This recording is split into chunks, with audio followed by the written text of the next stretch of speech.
Hi hello everyone welcome back to my YouTube channel my name is Lija John. അപ്പോൾ ഇന്നത്തെ പെട്ടെന്നുള്ള ഒരു video ആണ് കേട്ടോ. കഴിഞ്ഞ കുറച്ച് ദിവസമായിട്ട് നമുക്ക് നിൽക്കാൻ സമയമില്ലായിരുന്നു, അതുപോലെ നമുക്ക് സെഷൻസ് ആയിരുന്നു, പേഴ്സണൽ സെഷൻസ് എടുക്കുന്നവരുടെ തിരക്കായിരുന്നു. അപ്പം ഒത്തിരി പേര് കഴിഞ്ഞ കുറച്ച് നാളായിട്ട് നമ്മുടെ കമ്മ്യൂണിറ്റി മെമ്പേഴ്സ്, നമ്മുടെ ഗ്രൂപ്പിലുള്ളവർ, അതുപോലെ എനിക്ക് ഒരുപാട് പേര് ഇൻസ്റ്റഗ്രാമിൽ മെസ്സേജ് അയച്ച് ചോദിക്കുന്ന ഒരു ക്വസ്റ്റ്യൻ ഉണ്ട്. അപ്പോൾ പെട്ടെന്ന് ഒരു ഗ്യാപ്പ് കിട്ടിയപ്പോൾ ഞാൻ വിചാരിച്ചു എന്നാൽ പിന്നെ ഒരു വീഡിയോ എടുത്തേക്കാം. അങ്ങനെ ഞാൻ എടുക്കുന്ന വീഡിയോ ആണ്. ഞാൻ റാൻഡം ആയിട്ട് എടുത്തതാണ്, ഒട്ടും പ്ലാൻഡ് അല്ല. ഞാൻ മേക്കപ്പ് ഒന്നും ഇട്ടിട്ടില്ല, ചുമ്മാ പറഞ്ഞാണ് കേട്ടോ. അങ്ങനെ മേക്കപ്പിനോട് വലിയ താല്പര്യമില്ലാത്ത ആളാണ്. ഓക്കെ, അപ്പം ഈ പറഞ്ഞതുപോലെ നമ്മുടെ ക്വസ്റ്റ്യൻ എന്താണെന്ന് വെച്ചാൽ, ഒത്തിരി പേര് ചോദിക്കുന്നുണ്ട് അറേഞ്ച്ഡ് മാരേജിനെ പറ്റി. അറേഞ്ച് മാരേജ് ചെയ്യാൻ നേരം ശ്രദ്ധിക്കേണ്ട കാര്യങ്ങൾ എന്തൊക്കെയാണെന്നൊന്ന് പറഞ്ഞു തരുമോ എന്ന് കുറേ പേര് ചോദിക്കുന്നുണ്ട്. മാത്രമല്ല, നമ്മുടെ സെഷൻസ് എടുക്കുന്ന കുറേ പേര് മാരേജ് മാനിഫെസ്റ്റേഷൻ ചെയ്യുന്നവരുണ്ട്. അപ്പം അങ്ങനെയുള്ള എല്ലാവർക്കും വേണ്ടിയിട്ടുള്ള ഒരു വീഡിയോ ആണ് ഞാനീ ചെയ്യുന്നത്. അതുപോലെ തന്നെ ആദ്യം തന്നെ ഞാനൊരു കോഷൻ പോലെ അല്ലെങ്കിൽ ഒരു ഡിസ്ക്ലൈമർ പോലെ പറഞ്ഞോട്ടെ, ഞാൻ മാരീഡ് അല്ല. അപ്പം എൻ്റെ ലൈഫിൽ മാരേജ് എന്ന് പറഞ്ഞൊരു സ്റ്റേജിലോട്ട് ഞാനിതുവരെ പോയിട്ടില്ല. അതുകൊണ്ട് തന്നെ ഒരുപാട് പേരുടെ എക്സ്പീരിയൻസിൽ നിന്നും, ഞാൻ ഒബ്സർവ് ചെയ്തിട്ടുള്ളതിൽ നിന്നും, അതുപോലെ നമ്മളോട് പലരും ഷെയർ ചെയ്തിട്ടുള്ള കാര്യങ്ങളിൽ നിന്നും എനിക്ക് ഓക്കെ അല്ലെങ്കിൽ വർക്ക് ആവും എന്ന് തോന്നുന്ന ഒരു കാര്യമാണ് നമ്മൾ പറയാൻ പോകുന്നത്. ഓക്കെ, അപ്പോൾ ആ ഒരു സെൻസിൽ തന്നെ നിങ്ങൾ വീഡിയോ കാണാൻ ശ്രമിക്കുക. അപ്പോൾ എന്നോട് കഴിഞ്ഞ ദിവസം ഒരാൾ സംസാരിച്ചപ്പോൾ പറഞ്ഞതാണ്, അവരുടെ മാരേജ് പെട്ടെന്നായിരുന്നു, വളരെ പെട്ടെന്ന് നടന്ന ഒരു മാരേജ് ആയിരുന്നു.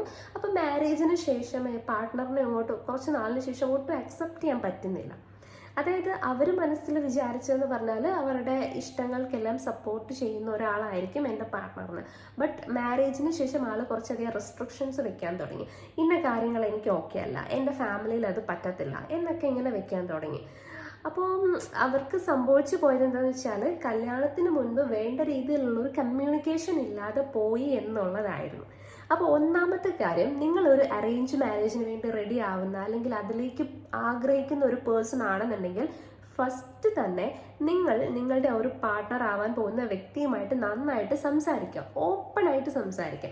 നിങ്ങളുടെ നീഡ്സ് എന്തൊക്കെയാണ് നിങ്ങളൊരു പാർട്ട്ണറിൽ നിന്നും എക്സ്പെക്ട് ചെയ്യുന്നത്, അതുപോലെ തന്നെ നിങ്ങളുടെ പേഴ്സണൽ ഇൻട്രസ്റ്റുകൾ, നിങ്ങൾ ചെയ്യാൻ ആഗ്രഹിക്കുന്ന കാര്യങ്ങൾ, നിങ്ങൾക്ക് വേണമെന്ന് നിങ്ങൾ ആഗ്രഹിക്കുന്ന, നിങ്ങൾ അച്ചീവ് ചെയ്യാനിരിക്കുന്ന കാര്യങ്ങൾ, ഇതെല്ലാം നിങ്ങളെ പറ്റി ഒരു കംപ്ലീറ്റ് പിക്ചർ നിങ്ങൾ അവർക്ക് കൊടുക്കുക.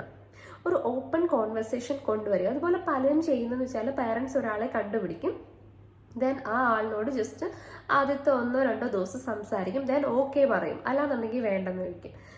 ഇങ്ങനെ ചെയ്യുന്നത് വഴി നിങ്ങൾക്ക് അവിടെ ഒരു ഇൻ ഡെപ്ത് അണ്ടർസ്റ്റാൻഡിങ് ഉണ്ടാവുന്നില്ല. കാരണം ഇതൊരു ചോയ്സ്, പിന്നീട് നമുക്ക് മാറ്റിയെടുക്കുക എന്ന് പറഞ്ഞാൽ ഇച്ചിരി പാടുള്ള കാര്യമാണ്. ഓക്കെ പറ്റും, പക്ഷെ എന്തിനാണ് നമ്മൾ അങ്ങനെ റിസ്ക് എടുക്കുന്നത്? ഓക്കെ ആണെങ്കിൽ നമുക്ക് ഇതിൽ പ്രൊസീഡ് ചെയ്താൽ പോരെ.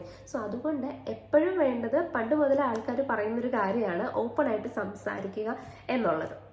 ദെൻ ഇനി എനിക്ക് പറയാനുള്ള ഒരു ഇമ്പോർട്ടൻ്റ് ആയിട്ടുള്ള കാര്യം എന്ന് വെച്ചാൽ, നിങ്ങളുടെ ലൈഫിൽ ചിലപ്പം നിങ്ങൾക്ക് ഒരുപാട് ക്ലോസ് ആയിട്ടുള്ള ചില ആൾക്കാരുണ്ടാകും. ഒരു പക്ഷെ നിങ്ങളുടെ ബെസ്റ്റ് ഫ്രണ്ട്സ് ആവാം, അല്ലാന്നുണ്ടെങ്കിൽ നിങ്ങളുടെ കസിൻസോ നിങ്ങളുടെ ഏതെങ്കിലും ഫാമിലി മെമ്പറോ, അങ്ങനെ നിങ്ങളെ ഒരുപാട് ഇൻഫ്ലുവൻസ് ചെയ്യുന്ന ഒരാളാവാം അത്. അപ്പം ആ ആൾ നിങ്ങളുടെ ലൈഫിൻ്റെ ഒരു ഇൻറ്റഗ്രൽ പാർട്ടായിരിക്കും. അതായത് നിങ്ങൾ ആ ആളിനോട് പല കാര്യങ്ങൾ ഷെയർ ചെയ്യുന്നുണ്ടാവും, നിങ്ങളുടെ സന്തോഷങ്ങൾ സങ്കടങ്ങളൊക്കെ ഷെയർ ചെയ്യുന്നുണ്ടാവും. അപ്പം ഇങ്ങനെ ഒരാൾ എൻ്റെ ലൈഫിലും എൻ്റെ ഫാമിലിയിലും ഉണ്ട് എന്ന് തന്നെ ഫസ്റ്റ് തന്നെ നിങ്ങൾ ഈ പറയുന്ന ആളിനോട് പറഞ്ഞിരിക്കണം. ഇല്ലാന്നുണ്ടെങ്കിൽ ഇത് പിന്നീട് ഒരു പ്രശ്നത്തിലേക്ക് വരും. അല്ല, ഇപ്പോൾ ഒരു എക്സാമ്പിൾ ഞാൻ പറയുകയാണ്. ഇപ്പം നിങ്ങളുടെ ലൈഫിൽ നിങ്ങൾക്ക് ഒരു ബെസ്റ്റ് ഫ്രണ്ട് ഉണ്ട്. ഇപ്പം നിങ്ങളൊരു പെൺകുട്ടിയാണെങ്കിൽ ആ ഒരു ബെസ്റ്റ് ഫ്രണ്ട് ഒരു മെയിൽ ബെസ്റ്റ് ഫ്രണ്ട് ആവും, അല്ലാന്നുണ്ടെങ്കിൽ നേരെ തിരിച്ചു ആവും. അപ്പം ഇങ്ങനെയുള്ള സാഹചര്യത്തിൽ നിങ്ങൾ മാരേജ് ഒക്കെ കഴിഞ്ഞു, നിങ്ങൾ ഇതുപോലെ പഴയതുപോലെ തന്നെ നിങ്ങളുടെ ആ ഒരു ഫ്രണ്ടിനോട് കമ്മ്യൂണിക്കേറ്റ് ചെയ്യുന്നതിനിടയ്ക്ക് നിങ്ങളുടെ പാർട്ട്ണർ വന്നിട്ട് ഇതാരാണ്, ഇന്ന വ്യക്തിക്ക് എന്ത് റോളാണ് നിങ്ങളുടെ ലൈഫിലുള്ളത് എന്നൊക്കെ ചോദിക്കും. അതുപോലെ നിങ്ങൾ തമ്മിലുള്ള റിലേഷൻഷിപ്പ് ശരിക്കും എന്താണെന്നൊക്കെ ചോദിക്കുമ്പോൾ അന്നേരം നിങ്ങൾക്കതൊരു പ്രശ്നമാകും. ആളെന്നെ സംശയിച്ചു അല്ലെങ്കിൽ എന്നെ ഇന്ന കാര്യത്തിലൊക്കെ ചോദ്യം ചെയ്തു എന്നൊക്കെ ഉള്ളൊരു തോട്ട് വരും. സോ അതുകൊണ്ട് തന്നെ നിങ്ങളുടെ ലൈഫിൽ നല്ല റിലേഷൻഷിപ്പ് ആണെങ്കിൽ നിങ്ങൾക്ക് പറയുന്നതിന് തെറ്റില്ലല്ലോ. അപ്പം നിങ്ങൾ എന്ത് ചെയ്യുക, അങ്ങനെയുള്ള കാര്യങ്ങളൊക്കെ ഫസ്റ്റ് തന്നെ പറയാൻ ശ്രമിക്കണം ഗൈസ്. ഇല്ലാന്നുണ്ടെങ്കിൽ അത് പിന്നീട് പ്രശ്നമാകും. ഓക്കെ, അപ്പോൾ ആ ഒരു കാര്യം നിങ്ങൾ എന്തായാലും ശ്രദ്ധിക്കുക. ഈ പറഞ്ഞതുപോലെ ഓപ്പൺ കോൺവെർസേഷൻ്റെ കാര്യം നമ്മൾ ഫസ്റ്റ് പറഞ്ഞു, ഏറ്റവും ഇമ്പോർട്ടൻ്റ് ആയിട്ടുള്ള കാര്യമാണ്. അതിനകത്ത് തന്നെ ഈ ഒരു കാര്യം നിങ്ങൾ ഇൻക്ലൂഡ് ചെയ്യാൻ വേണ്ടി ശ്രമിക്കുക. അതുപോലെ തന്നെ ചില ആൾക്കാർക്ക് മാരേജ് എന്ന് കേൾക്കുമ്പോൾ ഒരു പേടി ഉണ്ടാവും. ആ പേടി എന്തുകൊണ്ടാണെന്ന് വെച്ചാൽ അവർക്ക് അതിനെപ്പറ്റിയുള്ള വ്യക്തമായിട്ടുള്ള ധാരണ ഇല്ലാത്തതുകൊണ്ടാണ്. ഇപ്പം എന്താ പറയുന്നത്, ചില ആൾക്കാർ വിചാരിക്കും മാരേജ് കഴിഞ്ഞ് കഴിഞ്ഞാൽ എന്നെ അങ്ങനെ ഇങ്ങനെയൊക്കെ റെസ്ട്രിക്റ്റ് ചെയ്യുന്നൊരു പാർട്ട്ണർ ആയിരിക്കും വരാൻ പോകുന്നത്, അല്ലെങ്കിൽ എൻ്റെ ഇന്ന പോലുള്ള ലൈഫ് എനിക്ക് കിട്ടത്തില്ലായിരിക്കും. അതിന് വേണ്ടിയിട്ടാണ് നിങ്ങളൊരു പാർട്ട്ണറെ ചൂസ് ചെയ്യുന്നത്. ഒരിക്കലും നമ്മളൊരാളെ നിർബന്ധിച്ച് നിങ്ങൾ കല്യാണം കഴിക്കാതിരിക്കാൻ വേണ്ടി ശ്രമിക്കുക. അതായത് ഒരാളുടെ നിർബന്ധത്തിന് വഴങ്ങി കല്യാണം കഴിക്കാതിരിക്കാൻ വേണ്ടി ശ്രമിക്കുക.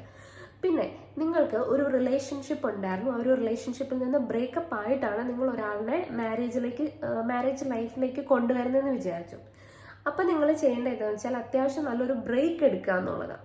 കാരണം നിങ്ങളൊരു ബ്രേക്കപ്പ് കഴിഞ്ഞ് വന്നപ്പം നിങ്ങളുടെ പാർട്ട്ണറായിട്ട് നിങ്ങളുടെ വീട്ടുകാർ ഒരാളെ കണ്ടുപിടിക്കുമെങ്കിൽ നിങ്ങൾ ഡെഫിനറ്റ്ലി ഈ പറയുന്ന ആളുടെ ക്വാളിറ്റീസും അതുപോലെ നെഗറ്റീവ്സും ഒന്നും മൈൻഡ് ചെയ്യാൻ പോകുന്നില്ല. ഒരുപക്ഷെ നിങ്ങളുടെ എക്സിനോടുള്ള ദേഷ്യത്തിന്റെ പുറത്ത് നിങ്ങൾ അയാളെ കല്യാണം കഴിച്ചെന്ന് വരാം. അല്ലാന്നുണ്ടെങ്കിൽ നിങ്ങൾക്ക് അന്നേരം തോന്നുകയാണ് നിങ്ങളുടെ ലൈഫിലേക്ക് ഇനി ഒരാൾ വരാൻ ചാൻസ് ഇല്ല, അപ്പോൾ ഈ ഒരു കല്യാണം നിങ്ങൾക്ക് നടന്നേ പറ്റത്തുള്ളൂ എന്ന് നിങ്ങൾക്ക് ഒരു തോട്ട് വന്നേക്കാം. അതുകൊണ്ട് തന്നെ അങ്ങനെയുള്ള സിറ്റുവേഷൻസിൽ പലപ്പോഴും ആ വ്യക്തിയുടെ ക്വാളിറ്റീസോ അല്ലെങ്കിൽ നെഗറ്റീവ്സോ ശരിക്കും നമുക്ക് കാണാനുള്ള ഒരു എന്താ പറയുക, ഒരു ഉൾക്കാഴ്ച എന്നൊക്കെ പറയത്തില്ലേ, അതൊന്നും നമുക്കില്ലാതെ വന്നേക്കാം. അതുകൊണ്ട് തന്നെ എപ്പോഴും നിങ്ങൾക്കൊരു ബ്രേക്കപ്പ് സിറ്റുവേഷൻ ആണ് ഉണ്ടാവുന്നതെങ്കിൽ ഡെഫിനറ്റ്ലി നിങ്ങളൊരു ബ്രേക്ക് എടുത്തതിന് ശേഷം മാത്രം ഒരു മാരേജിനെ പറ്റി നിങ്ങൾക്ക് ചിന്തിക്കാം. നിങ്ങൾ both physically and mentally okay ആയതിനു ശേഷം. ഇപ്പം മെന്റലി ഓക്കെ ആവാൻ വേണ്ടിയിട്ട് നിങ്ങൾക്ക് വേണമെങ്കിൽ സോളോ ട്രിപ്സ് ഒക്കെ പോവാം, അല്ലാന്നുണ്ടെങ്കിൽ അഡ്വഞ്ചറസ് ആയിട്ടുള്ള എന്തെങ്കിലും നിങ്ങൾക്ക് ചെയ്യാൻ ആഗ്രഹമുള്ളൊരു കാര്യം ചെയ്യാം, അല്ലെങ്കിൽ പുതിയ ബുക്സ് വായിക്കാം, അല്ലാന്നുണ്ടെങ്കിൽ നിങ്ങളുടെ പാഷൻ, നിങ്ങളുടെ ഇൻട്രസ്റ്റ് അനുസരിച്ചുള്ള കാര്യങ്ങളിലൊക്കെ കുറച്ച് ടൈമും മണിയൊക്കെ ഇൻവെസ്റ്റ് ചെയ്ത് അതിലൊക്കെ കുറച്ച് നിങ്ങൾക്ക് എൻഗേജ്ഡ് ആവാം. അങ്ങനെ നിങ്ങളൊന്ന് ഗ്രോ ചെയ്തെടുത്ത് ഒന്ന് എക്സ്പ്ലോർ ചെയ്യുക. അപ്പോൾ ഒരു പക്ഷേ നിങ്ങൾ ഈ ഒരു എക്സ്പ്ലോറേഷൻ പ്രോസസ്സിൽ ചിലപ്പം നിങ്ങളുടെ ആ ഒരു വൈബിന് മാച്ച് ആയിട്ടുള്ള ഒരു പേഴ്സണെ നിങ്ങൾക്ക് കണ്ടെത്താൻ പറ്റിയെന്ന് വരാം. മനസ്സിലായില്ലേ? സോ അങ്ങനെ ഒരു ബ്രേക്ക് വളരെ നെസസറി ആണ്. അല്ലാണ്ട് നിങ്ങളൊരു ബ്രേക്കപ്പ് കഴിഞ്ഞു 1-2 ദിവസത്തിന് ശേഷം ഒരു പ്രപ്പോസൽ വീട്ടുകാർ കൊണ്ടുവന്നു, അതിന് നിങ്ങൾ യെസ് പറഞ്ഞ് മാരേജ് ചെയ്ത് കഴിഞ്ഞാൽ പിന്നീട് ചിലപ്പോൾ നിങ്ങൾ ആ പറഞ്ഞ ബ്രേക്കപ്പിൽ ഒരു റിഗ്രറ്റ് തോന്നിയേക്കാം. അല്ലാന്നുണ്ടെങ്കിൽ നിങ്ങൾക്ക് എന്താ പറയുന്നത്, ഈ മാരേജ് ചെയ്ത ആളിനെ എനിക്ക് ഒട്ടും അഡ്ജസ്റ്റ് ചെയ്യാൻ പറ്റുന്നില്ല എന്നുള്ളൊരു ലെവലിലേക്ക് നിങ്ങൾക്ക് പോവേണ്ട സിറ്റുവേഷൻ വന്നെന്ന് വരാം. അപ്പം ഇതൊക്കെ നിങ്ങളൊന്ന് മനസ്സിൽ വെക്കുക. അപ്പം നിങ്ങൾ അറേഞ്ച് മാരേജ് ആണ് ഉദ്ദേശിക്കുന്നതെങ്കിൽ ഇങ്ങനെയുള്ള കാര്യങ്ങളും കൂടെ ഒന്ന് കൺസേൺ ആയിട്ട് വെച്ചിട്ട് മാത്രം ഒരു ഡിസിഷൻ എടുക്കാം. ഓക്കെ, അതുപോലെ തന്നെ നിങ്ങളുടെ ലൈഫിൽ എന്തെങ്കിലും പേഴ്സണൽ ഇഷ്യൂസോ കാര്യങ്ങളോ നിങ്ങൾ ഫേസ് ചെയ്യുന്നുണ്ടെങ്കിൽ നിങ്ങൾക്ക് നമ്മളെ കോൺടാക്ട് ചെയ്യാം. നമ്മളൊരു പ്രോപ്പർ ഗൈഡൻസ് നിങ്ങൾക്ക് പ്രൊവൈഡ് ചെയ്യുന്നതാണ്. അതുപോലെ ടാരറ്റ് റീഡിങ്ങും ഉണ്ടായിരിക്കും. അപ്പം നമ്മുടെ സെഷൻസ് എല്ലാം പെയ്ഡ് ആണ്. അപ്പം നിങ്ങൾക്ക് വേണം അങ്ങനെ ഒരു സെഷൻ അറ്റൻഡ് ചെയ്യണമെന്നുണ്ടെങ്കിൽ തീർച്ചയായിട്ടും നമ്മളെ കോൺടാക്ട് ചെയ്യാം. അപ്പം ഞാൻ ലാസ്റ്റ് 2 വീക്സിന് മുന്നേ പറഞ്ഞായിരുന്നു, ഞാൻ 1000 ക്ലയൻസിനെ കഴിഞ്ഞു. എൻ്റെ ലൈഫിൽ ഞാൻ 2023 കൗൺസിലിംഗ് സെഷൻസ് സ്റ്റാർട്ട് ചെയ്തത്. അപ്പം പല പ്ലാറ്റ്ഫോമിലായിട്ട് ഒരുപാട് ആൾക്കാരെ കമ്മ്യൂണിക്കേറ്റ് ചെയ്തു, ഒരുപാട് ആൾക്കാരുമായിട്ട് കമ്മ്യൂണിക്കേഷൻസ് നടന്നു. അപ്പം എൻ്റെ വലിയൊരു ഡ്രീമാണ് ടു കണക്ട് വിത്ത് പീപ്പിൾ. അപ്പോൾ ആ ഒരു ഡ്രീം എനിക്ക് ഇവിടെ സാറ്റിസ്ഫൈഡ് ആയിട്ടുണ്ട്. അപ്പോൾ എനിക്ക് ഭയങ്കര ഒരു ഗ്രാറ്റിറ്റ്യൂഡ് മൊമെൻ്റ് ആണിത്. ഇത്രയും പേരുമായിട്ട് കണക്ട് ആവുമെന്ന് പറയുമ്പം അതൊരു ചെറിയ എക്സ്പീരിയൻസ് അല്ലാന്ന് എനിക്കറിയാം. അപ്പം എൻ്റെ ഒരു 1000 ക്ലയൻസ് എന്നുള്ളൊരു ഡ്രീം അവിടെ ഞാനത് കഴിഞ്ഞ് ഒരു സ്റ്റെപ്പ് മുന്നോട്ട് പോയിരിക്കുകയാണ്. അപ്പം നിങ്ങൾക്കും ഈ ഒരു ജേർണിയിൽ പാർട്ടിസിപ്പേറ്റ് ചെയ്യാം.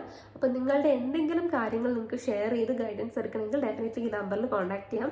അതുപോലെ നമ്മുടെ വാട്സപ്പ് കമ്മ്യൂണിറ്റിയിൽ നിങ്ങൾക്ക് ജോയിൻ ചെയ്യാം. ലിങ്ക് ഞാൻ ഡിസ്ക്രിപ്ഷനിൽ കൊടുത്തേക്കാം. അപ്പം അത്രേ ഉള്ളൂ. അപ്പം bye, have a nice day. Thank you for watching my video.